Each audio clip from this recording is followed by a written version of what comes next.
Voilà, bonjour à tous. Nous sommes donc, Céline et moi, ici pour vous présenter un travail concernant des chansons qui sont porteuses d'un certain message et relatives à des événements historiques. Donc, est-ce que vous-même, vous connaissez déjà des chansons qui sont porteuses de ce genre de message ou qui font référence à des passages de l'histoire? Oui, François? Oui, la chanson Hexagone de Renaud, il parlait entre autres des matraqueurs de Charonne, des trucs ainsi. Ah ben justement, les matraqueurs de Charonne, on va en parler après, c'est très bien. Robert? Hitler de Rammstein. Ça ne m'étonne pas de toi. Quentin? Bloody Sunday, un très bon exemple. Vous avez même un film qui retrace cette journée.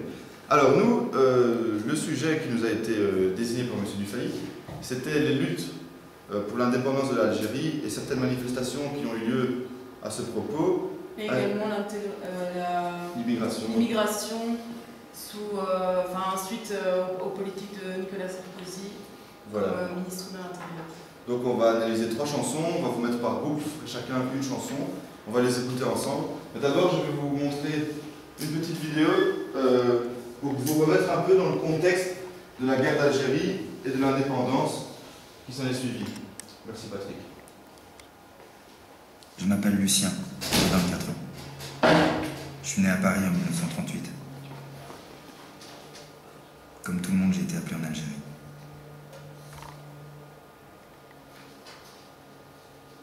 Vous savez, quand vous rentrez ici, personne ne vous comprend. On ne reprend pas la vie normale. On ne reprend pas la vie normale quand on a vu les tortures, les massacres, les copains devenir fous. Vous êtes tout seul là-bas. Encore au début, ça allait, j'étais avec mon pote, un autre Parisien. Mais il supportait pas, lui. On a participé au plan Châle. On ratissait le Djebel. Un jour, près de Tala Amara, on a reçu l'ordre d'interroger tout un village. Pendant l'intervention, on entend des cris de femmes. Alors avec Robert, on s'approche. Il y avait un attroupement de soldats autour d'une jeune fille. Elle venait d'être torturée. Son visage était meurtri. Elle saignait de la lèvre. Le sergent s'approche. Il commence à lui toucher les seins. Autour, les gars l'encourageaient. « Allez, vas-y, baise-la, baise-la !» La fille résistait. Alors ils l'ont couchée de force sur le lit. Et puis le sergent l'a violée sous nos yeux. Après, ils y sont passés à plusieurs. Et le capitaine qui laissait faire. « Avec ces gens-là, c'est comme ça qu'il faut y aller !» C'était pas la guerre. C'était la folie. Il n'a pas supporté Robert. Le soir même, il est sorti du cantonnement et il s'est fait sauter la cervelle. C'est à partir de là que ça a été de plus en plus dur. En rentrant, je parlais plus à personne. Il n'y a que seul que je me sentais bien.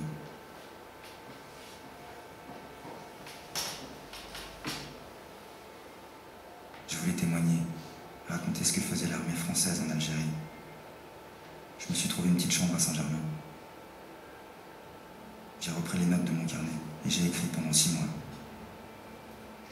J'ai même trouvé un éditeur après, mais le bouquin il a été censuré. Il a tout de même un peu circulé sous le manteau. Entre-temps, j'avais fini par dénicher un poste de rédacteur dans une maison d'édition. Plus tard, j'ai rencontré les copains du Comité pour la paix, le groupe Seine-Bussy. On avait pris l'habitude de se retrouver au bar Les Deux Magots pour faire des réunions, rédiger des tracts, dessiner des affiches.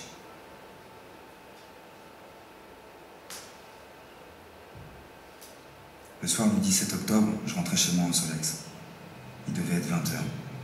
Je me souviens qu'il pleuvait. Je remontais le boulevard du Palais vers Saint-Michel. J'ai croisé quelques agents de police devant le palais de justice, mais rien d'anormal. Un peu plus loin, à la hauteur du pont, il y avait un cortège d'Algériens. Il devait être 200. La plupart étaient jeunes. Il y avait des femmes aussi. Tout le monde était bien sapé. Ils marchaient, silencieux, la tête haute. Pas un cri, pas un drapeau, pas une pancarte. J'ai garé mon Solex à l'angle du quai des Orfèvres pour regarder passer le cortège. Et tout d'un coup, une escouade de flics jaillit de la préfecture au pas de course. Certains étaient armés de mitraillettes, les autres brandissaient des bidules. De là où j'étais, je voyais la ligne de policiers remonter le quai et charger les manifestants au niveau du boulevard. J'ai entendu un gradé hurler « Allez-y, allez-y dessus !» Les flics m'empêchaient de traverser le pont, alors je suis remonté sur mon Solex pour passer de l'autre côté de la Seine. En arrivant place Saint-Michel, j'ai vu les vitres du café Terminus voler en éclats. Les flics jetaient des guéridons en fond sur les Algériens. Tout le monde criait. Les gens couraient dans tous les sens. Il y avait des flaques de sang par terre, des vêtements, des affaires abandonnées. Je me rappelle d'un gamin qui hurlait. Il cherchait sa mère. Les Algériens ne se défendaient même pas. Les cars se remplissent, partent en direction de la préfecture de police et reviennent vides 5 minutes plus tard.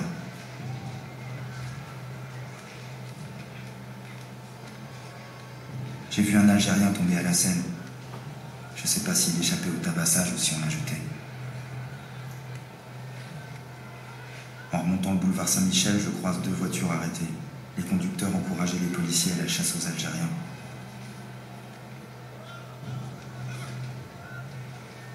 J'étais sidéré. Tout s'est passé extrêmement vite. Ça m'a rappelé Talam. J'ai pas pu dormir de la nuit.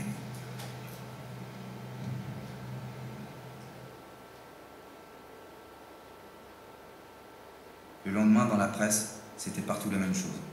Le communiqué officiel affirmait que la police avait dispersé une manifestation à laquelle le FLN avait contraint de participer la grande masse des Algériens.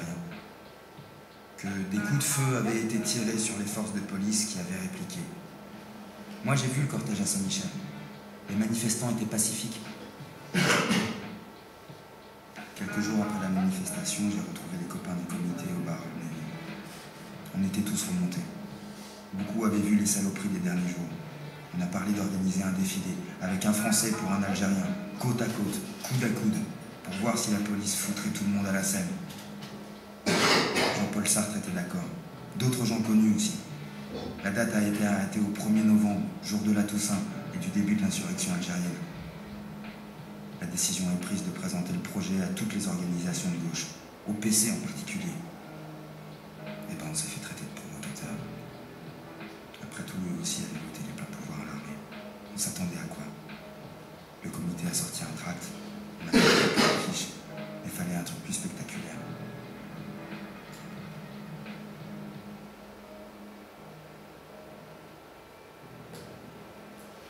Avec des copains, on a décidé de peindre sur les quais de la Seine une seule phrase. Ici, on noie les Algériens.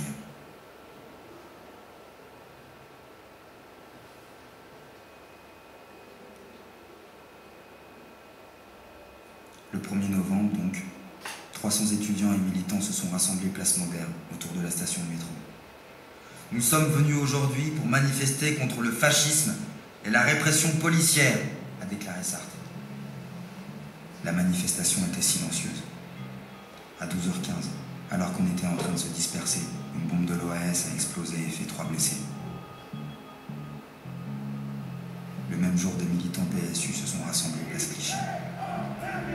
Il est 16h30 et 300 à 400 jeunes gens défilent place Clichy pour crier paix en Algérie. Il lance également des tracts qui s'intitulent 1er novembre 1954, 1er novembre 1961, pour que nos jeunes soldats regagnent leur foyer, pour que cessent les violences, pour que soit signée la paix. Le tract porte une signature Parti socialiste unifié. Dans les mois qui ont suivi, les fascistes de l'OAS ont multiplié les attentats. L'indépendance de l'Algérie était devenue inévitable. De Gaulle négociait officiellement avec le FLN. Mais les ultras ne voulaient rien lâcher. Il y avait des plastiquages toutes les semaines. Je me souviens de la série d'attentats du 22 novembre. Il y en a eu une vingtaine dans la même nuit. Ils ont appelé ça la nuit bleue. Le 7 février, à Boulogne-Billancourt, une petite fille a été défigurée par une bombe de l'OAS qui visait André Malraux. Le lendemain, un collègue me prévient qu'une manifestation interdite par Papon aura lieu le soir même, à 19h, à la Bastille, en réponse aux attentats de la veille. Je sortais du boulot à 19h30. J'ai pris la direction du boulevard Beaumarchais en Solex et je me suis garé au niveau du cirque d'hiver. En remontant le boulevard vers la Bastille, j'ai vu mon collègue qui revenait de la rue Saint-Gilles tout tout amoché. Il m'a dit que les policiers avaient chargé. On a continué ensemble vers la mairie du 11e pour rejoindre le cortège qui était là-bas. Les manifestants s'étaient fait prendre en tenaille par les CRS. C'était la même police qu'en octobre qui chargeait, avec la même rage. On a juste eu le temps d'éviter une charge de CRS avant de s'enfuir par la rue de Charonne. J'ai appris pour les morts le lendemain matin. Les manifestants se sont fait pourchasser jusque dans la bouche du métro. Cette manifestation ne devait pas être prévue par la préfecture de police. Il y a 5 à 600 manifestants. Au moment de la dispersion, d'autres manifestants sont arrivés. Certains sont tombés. Ceux qui essayaient de rentrer se sont entassés les uns sur les autres. Les flics ont gazé à l'intérieur de la station, pendant que d'autres agents leur jetaient des grilles d'armes dessus. Il y a eu 8 morts. C'était 8 Français. Les obsèques ont été un événement national. Toute la France a apporté son soutien. Personne n'avait parlé des morts algériens. Et tout d'un coup, après Charonne, tout le monde voulait finir la guerre. Le pire, c'est qu'aujourd'hui, quand je parle du 17 octobre, les gens me répondent systématiquement « Charonne ». Il fallait 8 Français. Il fallait 8 morts français pour éclipser les centaines d'Algériens tués en octobre. Voilà, donc... Je m'appelle Lucien, j'ai 20 ans. Merci. Vous avez un peu été informé des événements déjà qui sont produits lors de ces 2 manifestations. Et en fait, cette vidéo nous introduit donc le contexte historique des 2 premières chansons que nous allons écouter.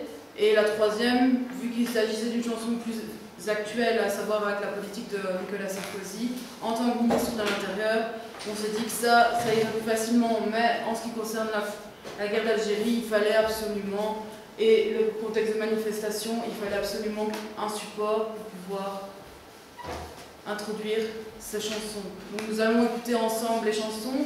Je vous ai distribué les textes, vous avez tous les 3 textes des différentes chansons devant vous. Nous allons commencer par la première chanson, à savoir Manifestation pacifique.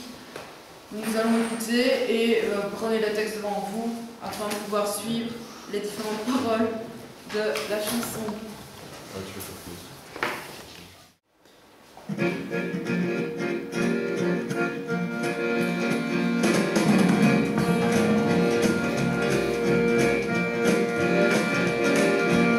C'était l'époque des yéyés, et à Paris comme à Alger. Le week-end, c'est sur la piste que la jeunesse danse le twist. La mode est à la taille fine, les blousons noirs portent des jeans. Regarde comme le bigoudi, oui, pas stand by me. Un voyage autour de la terre, derrière les 200 voix en l'air. Quelques chants de son légionnaire, le savait-elle tensionnaire. Au cinéma des grands boulevards, Psychose et la tulipe noire sont à l'affiche ce mardi aux côtés de West Side Story. Ils se dirigent vers la ville, ils sont venus des bidonvilles. Saint-Denis, Gennevilliers, Nanterre, enfants et la famille entière dans leur costume du dimanche, souliers de cuir, chemise blanche. C'était le temps des colonies, et la nuit tombait sur Paris. C'était l'époque des yéyés, et à Paris comme à Alger. Le week-end, c'est sur la piste, la jeunesse danse le twist. En 4 on part en vacances, en petit gagne le Tour de France. Les rockers draguent et les nénettes, mettent aux bananes et aux flaquettes. Du 12 au 13 dans la nuit, à Berlin le mur est construit. Et cette année, là dans Paris, à l'Olympia chante Johnny. Quelques lignes de devient blonde, chaque Jules Gilles se joue du monde. De Gaulle dirige la version et oublie les chants à Bravo. Ils se dirigent vers la ville, ils sont venus des bidonvilles. Saint-Denis, Gennevilliers, Nanterre, enfants et la famille entière, et par centaines et par milliers, ils sont venus manifester. C'est au couvre-feu de patron que sans violence ils disent non.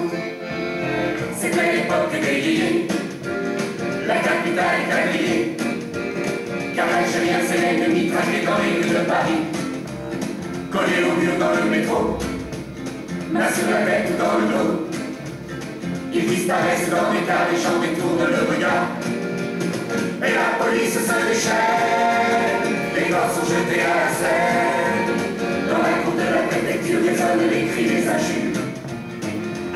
crosse dans les dents, au milieu des gémissements.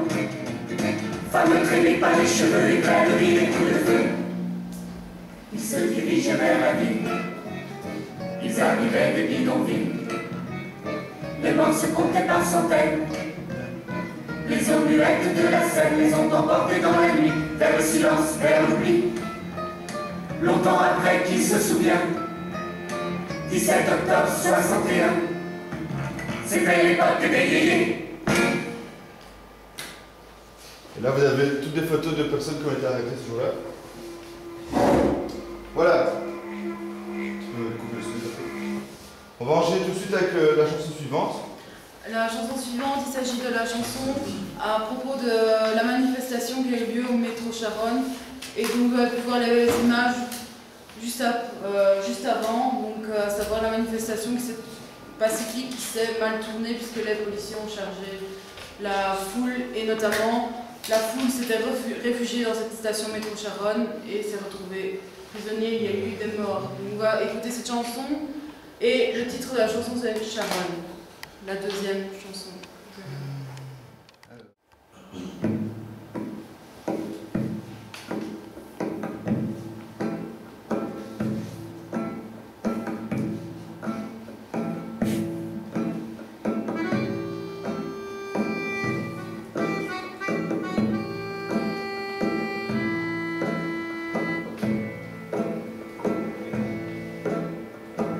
Charonne, c'est un métro, c'est quoi? Une bouche ouverte à la rue qui nous fait chanter quelquefois des souvenirs qui nous tuent. Il y a des sentiments qui résonnent, page noire de l'histoire de France. Il y a des petites idées qui dansent, ça y est, nous voilà à Charonne. Charonne, c'est un métro, c'est quoi? On s'y arrête quelquefois. Rue des Boulets, Charonne, Voltaire, en 62, c'était la guerre. Charonne, c'est un métro, c'est quoi? Quand j'entends parler de Charonne, j'entends des cris, j'entends des voix, le fascisme ne passera pas. Charonne, c'est un métro, c'est quoi? Un jour de manif à Paris, un jeudi noir, il faisait froid, les journaux titraient Algérie. Charonne, c'est un métro, c'est quoi? La nuit tombée, ils étaient là. La manif était interdite pendant la guerre, pas politique. Charonne, c'est un métro, c'est quoi? Pour des militants ouvriers, que ce soit ici ou là-bas, contre la guerre, faut résister. Charonne, c'est un métro, c'est quoi? On était loin de la bavure. La police avec tous les droits, carte blanche de la préfecture. La police a cogné, jeté dans la bouche ouverte à la vie. Massacré, piétiné, frappé, écrasé sous le poids des cris. Charonne, c'est un métro qui saigne. Les cris, les voix hurlent encore. Les larmes des lacrymogènes, 3 filles et 6 garçons sont morts. Charonne, c'est un métro, c'est qui? Quand j'entends parler de Charonne, c'est la Palestine qui résonne et l'Algérie, celle d'aujourd'hui.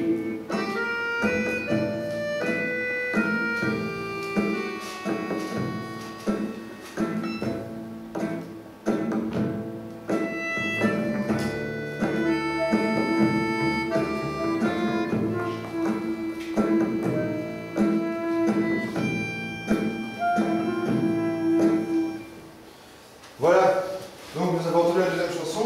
Pour clarifier un peu, parce que vous ne devez peut-être pas connaître, on parle de différents organismes. Il y a le FLN d'abord, vous avez dû l'entendre, si vous le notez. C'est le Front. Bon, il y a l'OS aussi. Front de Libération Nationale.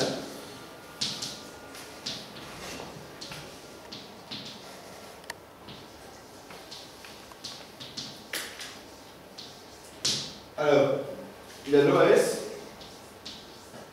Dont on peut voir ici sur l'image à bas l'OAS et le fascisme.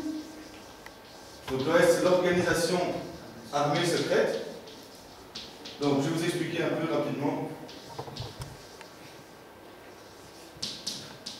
Mais en fait, tous ces différents groupes, ces différents mouvements, vous allez avoir les informations dans les fiches d'information qui vous ont été distribuées. Ben, on peut expliquer rapidement. Donc le Front de Libération Nationale, c'est algérien, donc c'est basé en Algérie, et ce sont eux qui organisent un petit peu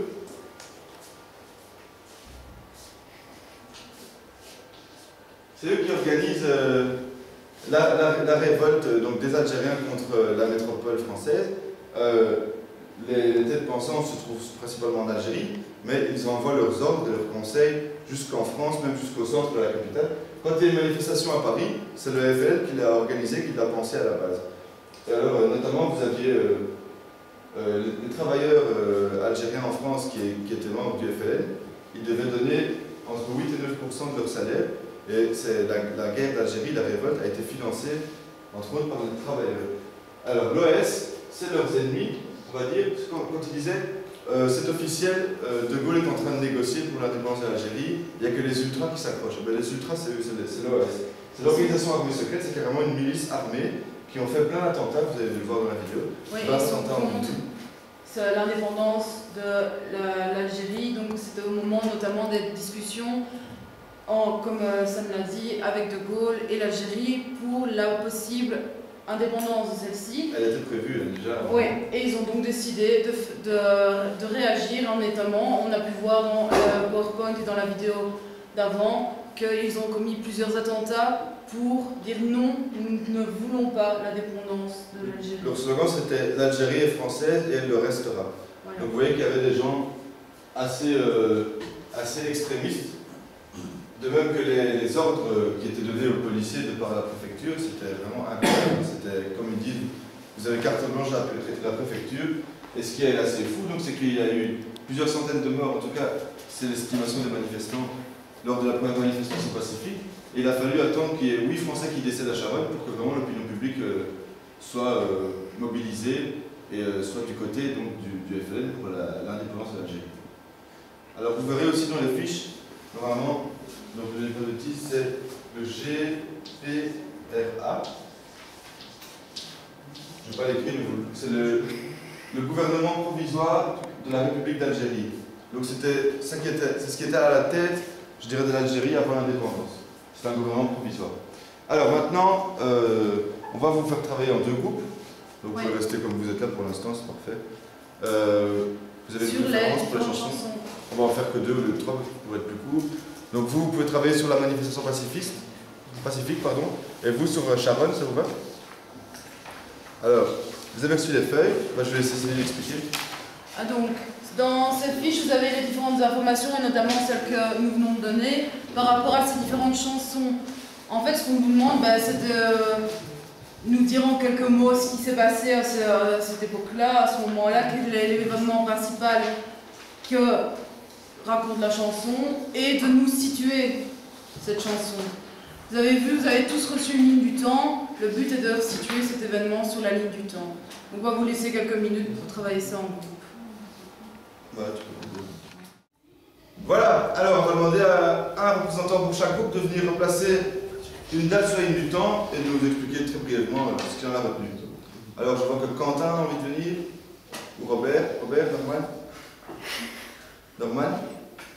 Enfin, quand vous avez maintenant l'autre groupe, ce serait mieux, parce que comme ça ce sera chronologique.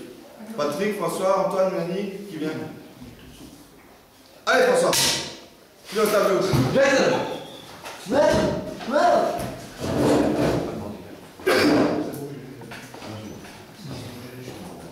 Alors, replace-nous Nathan, tu conseilles la chanson et réexplique-nous avec tes mots rapidement ce qui s'est passé.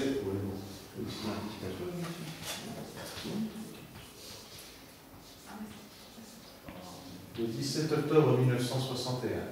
Alors, qu'était-ce? C'était principalement la manifestation pacifique des Algériens qui voulaient protester contre le couvre-feu mis en place par contre uniquement pour les Nord-Africains. Voilà, donc ils avaient instauré un couvre-feu uniquement pour les Nord-Africains, même uniquement les Algériens musulmans en fait. Et donc les gens ont fait une manifestation, qu'est-ce qui s'est passé ensuite? Il y a eu un massacre. Un vrai massacre. Donc la police a chargé. La police a jeté des gens dans la Seine, elle a jeté des cadavres dans la Seine, mais également des gens qui étaient blessés, donc ils ont réellement noyé des manifestants. Donc il y a eu plus d'une centaine de morts. Voilà, certaines sources parlent de 300 et des victimes, donc c'est assez dramatique. Merci bien François, tu peux gagner ta place. C'est bien, tu vas nous gagner. Et Robert?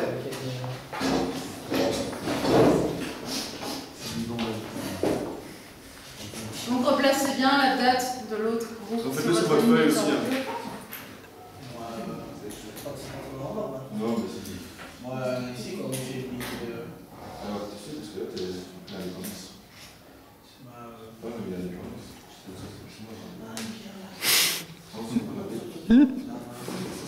Voilà, on va dire celui-là.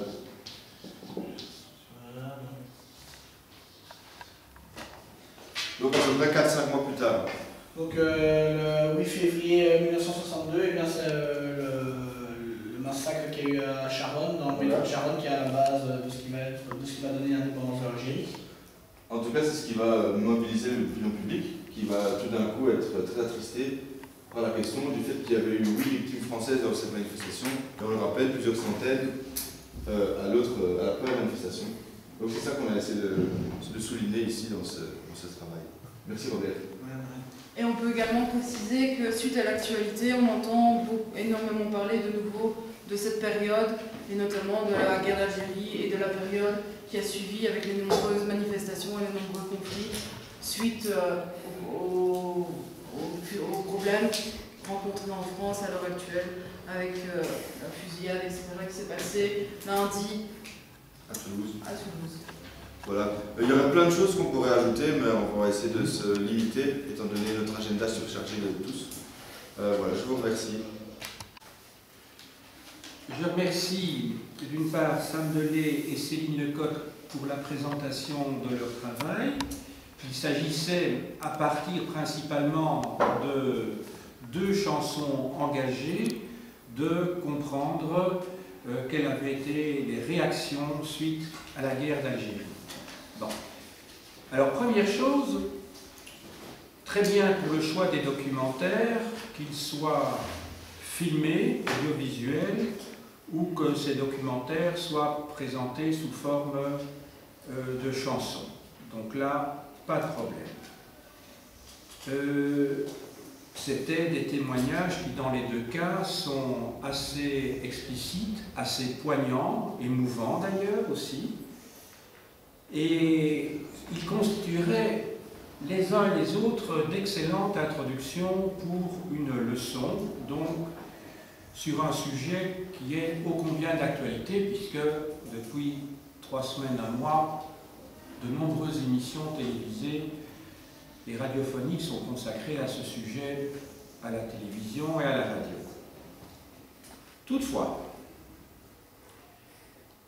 je trouve que d'un point de vue pédagogique, je dis bien d'un point de vue pédagogique, vous auriez pu, comment dirais-je, mettre les étudiants, les élèves, puisque ce sont des élèves qui sont censés jouer dans la pièce d'aujourd'hui, les mettre davantage en situation vraiment de démarche, je dirais, intellectuelle. Alors en effet, je trouve que votre leçon ressemble plus à une très bonne élocution de fin de secondaire, une bonne élocution, qu'un véritable cours. Parce que quelles sont les compétences que vous faites exercer à vos condisciples qui jouent ici le rôle d'élèves? Réaliser une ligne du temps. Comment? Réaliser une ligne du temps. Cette ligne du temps, je vous dis tout de suite, je n'aurais pas c'est-à-dire que, à la limite qu'elle soit verticale ou horizontale, on ne va pas se battre là-dessus, mais ce qui est surtout important, c'est que votre ligne du temps aurait dû espacer bien davantage les dates, parce que vous mettez ça sur un espace très réduit, et donc il y a une sorte d'embouteillage. Hein. Moi je crois qu'il aurait fallu partir de 1950 et aller par exemple jusqu'en 1965, c'est-à-dire avoir des dates rondes, ou 1970, et alors dans ces dates-là, peut-être graduer année par année, enfin sans mettre les années, hein, simplement des petites barres pour graduer, et alors on voit bien où est 1954, où se trouve 1962, et alors pour l'année 1961, là où il se passe, et début 1962, où c'est ces deux manifestations, qu'on voit que ce soit rapproché, et à la limite que ces dates soient l'une contre l'autre, pourquoi pas, ça ne me dérange pas. Mais je crois qu'il aurait fallu mettre au moins comme référence supplémentaire au moins 1958, qui est le début de la Ve République, parce que c'est quand même important, c'est le moment où le général de Gaulle arrive au pouvoir, et lors de son accession, d'abord comme président du Conseil, c'est-à-dire comme Premier ministre, et puis en début 59, après le vote de la nouvelle Constitution comme président de la République française, son accession donc à la présidence marque un véritable tournant dans la guerre d'Algérie. Et peut-être aller, ben, je ne sais pas, éventuellement, je ne sais pas, je redis peut-être 1969, qui est la fin de la présidence de Gaulle. Donc peut-être des dates pour bien montrer que cette guerre d'Algérie, ça s'inscrit quand même dans un régime particulier. C'est la 4e République de 1945 à 1958. De 1958 jusqu'à aujourd'hui, c'est la 5e République, de telle manière que les élèves puissent quand même se positionner, eux. Sarkozy, c'est toujours la 5e République. C'est Jean-Luc Mélenchon qui veut qu'on passe à la 6e République. On est toujours dans la 5e. Donc, ce régime politique, il est toujours en place. Hein? Donc, la 5e République, qui se veut un régime démocratique, et qui est toujours en place maintenant, a connu au début de son histoire quand même des attitudes de la part des politiques et des policiers qui n'étaient que les bras armés, quand même des attitudes qui n'étaient pas démocratiques du tout. Et ça, je crois qu'il faut toujours replacer vers l'histoire générale. Parce que l'histoire de l'Algérie, c'est très important, bien entendu, pour les peuples qui remontent et pour les Algériens en particulier, mais il faut replacer ça dans l'histoire de la colonisation. Donc je crois que peut-être que l'année 1960 aurait été également une date clé à noter pour la chronologie générale, puisque c'est la date à laquelle la plupart des pays d'Afrique noire accèdent à l'indépendance. Montrer que l'Algérie, en fait, qui est un pays qui a été colonisé, c'est le premier pays d'Afrique à avoir été colonisé pratiquement. Il y avait le Sénégal déjà depuis le XVIIIe siècle, on est bien d'accord. Mais enfin, c'était l'Algérie, hein, dès 1830 qui est colonisée. Toute la plupart des pays d'Afrique noire ont été colonisés dans la deuxième moitié du XIXe siècle, après l'Algérie. Eh bien, c'est le premier pays pratiquement qui a été colonisé, qui a été le dernier pays à se décoloniser, et donc il fallait peut-être replacer en termes de contenu, je dis bien ici, hein, donc dans la partie élocution que je vous reprochais entre guillemets de faire, peut-être quand même indiquer, qu'est-ce que je voulais dire maintenant, je parlais de Gaulle, de l'indépendance des autres pays d'Afrique. L'indépendance des autres pays d'Afrique, oui. Mais donc oui, pourquoi l'Algérie est devenue indépendante si tard? Mais parce qu'il y avait un nombre considérable de colons français, et que donc quand vous étiez en Algérie, vous étiez en France. Quand vous étiez au Sénégal, quand vous étiez en Guinée, au Mali, en Mauritanie, etc., vous étiez dans des colonies. Les territoires coloniaux de l'Algérie, c'était le Sahara. Tout le nord de l'Algérie, c'était des départements français, ce n'était pas la colonie. Donc quand vous étiez à Alger, à Constantine, à Oran, c'était des départements au même titre que la Seine-Saint-Denis, que le Calvados ou que le département du Nord. Et le nombre de Français, de souches, si je puis dire, qui étaient là, était tellement important que donner l'indépendance à l'Algérie signifiait quelque part que soit on trouvait une solution intermédiaire où ce pays était co-géré par les descendants des colons français et les Algériens, ou bien ça conduisait inévitablement au départ de plus d'1 million de personnes. Alors que dans toutes les colonies françaises, il n'y a pas, mais dans aucun pays, c'était quelques dizaines de milliers de personnes. Donc c'était ça, c'est la raison pour laquelle ça a duré si longtemps. et que les Français considéraient que la France était, l'Algérie c'était la France, c'était pas une colonie. Voilà. Et ça, je trouve que ça aurait mérité d'être mis davantage, enfin mis en exergue, parce que quand on fait un cours d'histoire, on n'étudie pas seulement l'événement, on étudie l'événement en tant que révélateur d'un phénomène plus large. Donc ici, le chapitre qu'il faut mettre en évidence, c'est la décolonisation. Donc il ne faut pas rester enfermé dans l'Algérie. Ça va? Il faut essayer toujours de déboucher, parce que les élèves, eux, ils veulent savoir, finalement, dans leur culture générale, ils doivent apprendre ce que c'est que la décolonisation. Pourquoi il y a eu des décolonisations qui se sont faites de manière douce, soft, et pourquoi il y a eu des décolonisations qui sont faites de manière hard, où là, il y a eu des morts, enfin bon, point qu'il y a eu des répercussions impliquées. Ça aurait dû être dit. Bon, ça c'est l'aspect, je dirais, préparation purement intellectuelle, élocution, que j'appelais tout à l'heure. Hein. Maintenant, sur l'aspect plus pédagogique, tu as dit que, comme, je dirais, compétence qui est exercée par vous deux, que vous faites plutôt exercer par les élèves, c'est la ligne du temps. À part ça, qu'est-ce qu'il y a d'autre? Synthétiser, parce que dans l'affiche comprenait beaucoup d'informations. Moi, je leur ai demandé de faire en 2-3 mois une petite pop. Et ça a été plus vite, puisque le temps... Oui, mais ne vous justifiez pas. Je veux savoir ce que vous avez fait concrètement. Et réaliser une ligne du temps. Normalement, la ligne du temps était plus fournie également. D'accord. Moi, je crois qu'il y aurait pu y avoir quand même des compétences très essentielles qui étaient que vous auriez pu donner des consignes très précises, des questions éventuellement, avant le documentaire et avant les chansons, pour leur demander de repérer dans le documentaire filmé et dans les chansons des éléments très factuels qui auraient pu faire rentrer à un moment donné dans, non pas encore une synthèse, parce que ça c'est l'exercice final qui vient en fin de son, mais qui aurait permis de construire leur savoir. C'est-à-dire qu'on voit quand même, si vous avez posé 2 ou 3 questions, mais pointues, hein, sur ce qu'ils observaient dans le documentaire, parce que comme il n'y avait pas de consigne avant le documentaire, sinon d'écouter le documentaire, au fond, hein, c'est écouter pour introduire. Moi je crois que le documentaire n'a pas une fonction d'introduction, mais on est franchement dedans. Donc c'est pas introduire, c'est être dedans. C'est pas pour mettre dans le bain, ce que vous avez fait un petit peu, c'était vous mettiez les élèves dans l'ambiance, dans le bain, de ce qui s'est passé à ce moment-là. Non, vous êtes déjà dans un exercice on observe, on écoute, on voit des images, qu'est-ce qu'on voit à tel moment précis, et avoir des questions déjà précises avec un questionnaire sur le documentaire filmé. Et peut-être la même chose pour les chansons, repérer, par exemple, juste avant de passer les chansons, souligner tel ou tel mot, tel ou tel, je ne sais pas, ou retrouver en comparant les 2 textes, quelque chose de très précis. Hein, quelque chose de très précis. Vous voyez, parce que ce que vous faites, c'est quand même, je comprends, c'est pas une matière qu'on fait en première, deuxième et troisième, je suis bien d'accord. On fait ça plus tard, normalement, on fait ça en 6e, logiquement, puisque c'est de la matière de réto plutôt. Hein. Mais imaginez que vous deviez transposer cet exercice-là avec documentaire et avec chanson, mais pour une partie du programme qui est étudié en première, deuxième et troisième, donc des périodes plus reculées dans le temps, hein, vous devez vous rendre compte qu'il faut d'abord travailler sur des choses très concrètes, donner des consignes précises. On observe, l'observation doit permettre de déduire quelque chose. Or vous êtes à un niveau qui est à un niveau de réto, c'est peut-être une matière de réto, je veux bien, mais ce n'est pas pour autant que les consignes doivent être celles de réto, puisque malgré tout, on vous prépare ici à l'enseignement secondaire inférieur.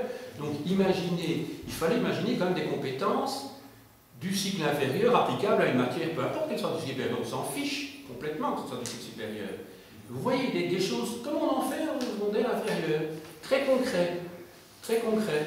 Et je crois que la ligne du temps, ça c'est tout à fait du niveau première, deuxième, troisième, ça, au niveau primaire, à la 5e, 6e. Mais au moins la partie observer, déduire, répondre à des questions très très précises. Parce qu'il se fait qu'ici, comme vous avez tous ici entre 18 et 22, 23 ans, que sais-je, ben évidemment, ils ont tous été intéressés, parce que c'est leur niveau à eux. Ils ont écouté, mais imagine, tu aurais une projection, même sur les Romains, sur le Moyen-Âge. Tu crois qu'ils auraient écouté de manière aussi attentive? Peut-être, parce qu'il y a toujours des gens qui sont passionnés par l'histoire, hein, heureusement. Mais il aurait fallu les occuper, quand je dis occuper, entendez-nous bien, c'est pas occuper pour ne pas faire du bruit, c'est les occuper intellectuellement pendant le documentaire. Parce Parce que certains pourraient dire pendant le documentaire, de toute façon, il n'y a pas de question, c'est 10 minutes de repos, c'est 10 minutes de film, quoi, c'est la pub, quoi. Je comprends. Volontairement, je caricature ici. Non, bien sûr. Voilà. Est-ce que vous avez tous noté mes conseils ici? C'est qu'il faut essayer d'exercer les compétences qui sont prévues, tout simplement. Observer, déduire, comparer, étudier. Par exemple, une question tout simplement. Hein. Quelle est la nature des différentes sources qu'on présente? Une source audiovisuelle et deux sources audio. Voilà. Qu'est-ce qui distingue une source audio? C'est des choses élémentaires, je sais bien qui pour vous sont bêtasses. Mais peu importe, avec des élèves de secondaire, quelle est la nature de la source? Est-ce que ces sources sont fiables ou pas? Manifestement, ce sont, comme vous l'avez bien dit, un film engagé et des chansons engagées. Et un témoignage d'un seul place. Ben oui, donc là aussi, on peut au moins poser la question de la fiabilité. Même si votre cœur vous porte à dire oui, c'est scandaleux, il a raison, c'est tout à fait, c'est possible. Moi aussi, je trouve ça plutôt sympa comme démarche. Mais pour autant, est-ce qu'il n'y a pas une déformation des faits pour... Voilà. Or, quand vous êtes devant des élèves, vous savez qu'ils sont facilement manipulables. Donc, il ne faudrait pas que les élèves considèrent que, sur base d'un type de source, on a d'office la vérité. Même si on peut considérer que ce qu'il dit, c'est pas faux hein, dans les chansons. Mais peut-être comparer, par exemple, avec ce que dit quelqu'un de l'Ouest, ou un document, je ne sais pas, du FLN. À la base, c'était prévu aussi. Voilà. J'avais des interviews de personnes qui étaient liées à... Voilà, c'est ça. Parce que quand on compare les deux, il y en a peut-être un des deux qui est un salaud et un des deux qui a raison d'un point de vue éthique, mais il n'empêche, c'est que d'un point de vue de l'historien, on doit prendre les deux en compte, même si finalement, on doit trancher. Ça c'est clair, parce que la vérité, elle est une avec un grand V. Même si la vérité subjective est multiple et plurielle. On est bien d'accord, la vérité subjective, hein, on est bien d'accord qu'il y a autant de vérité que d'être individu sur Terre. Mais il n'empêche que, oui ou non, a-t-on massacré? Pourquoi a-t-on massacré? Hein, en fonction de quelle idéologie, de quel besoin? Pourquoi a-t-on colonisé? Est-ce que c'était vraiment pour apporter la civilisation aux Arabes? Ou est-ce que c'était parce qu'il y a d'autres intérêts? Il se fait que pendant le processus d'indépendance, on trouve du pétrole, hein, sous le sol algérien, et il se fait qu'on fait exploser la première bombe atomique française dans le Sahara, avant l'indépendance. Il y a peut-être des raisons géostratégiques aussi qui faisaient qu'on avait envie de continuer à voir le Sahara. Voilà, tout ça doit être mis en évidence, ça se passe avant 62. Et ça a joué dans le retard des accords d'Évian, parce qu'on s'est dit, il faut que les Algériens nous autorisent à continuer à faire des essais nucléaires après l'indépendance, ce que les Français ont fait après l'indépendance aussi. Ils ont eu l'accord? Oui, oui, bien sûr. Et pour le pétrole, ok, on vous donne entre guillemets l'indépendance, on vous donne entre... C'est eux qui s'étaient battus pour l'avoir, ok. Mais on a des échanges commerciaux pour le pétrole, oui ou non? C'est non, hein, c'est pas tout de suite, hein, parce que l'armée française, elle pouvait encore faire la guerre pendant 10 ans, hein, si elle voulait. Au prix de milliers de morts, on est bien d'accord. Comme les Américains au Vietnam, ils auraient pu rester encore 50 ans au Vietnam, simplement, voilà. Mais donc, il y a eu une tractation quand même. Voilà. Je regarde si j'ai plus rien d'autre à dire. Oui, alors, quelles traces les élèves vont-ils avoir dans le cahier de tout ceci? Ils ont des documents, des fiches, des photocopies de chansons, mais que restera-t-il de leurs leçons, sinon peut-être la petite synthèse que vous comptiez élaborer avec eux? Que reste-t-il sur la leçon elle-même, sur le contenu de la leçon? Parce qu'ici, ce sont des documents bruts. Il y a qu'on voit. La ligne du temps. Oui, la ligne du temps. Mais est-ce que je ne fais pas ça? Imagine après une ou après deux. Oui. Une petite synthèse. Mais une petite synthèse, mais quand on a travaillé 2 heures de cours, on est bien entendu.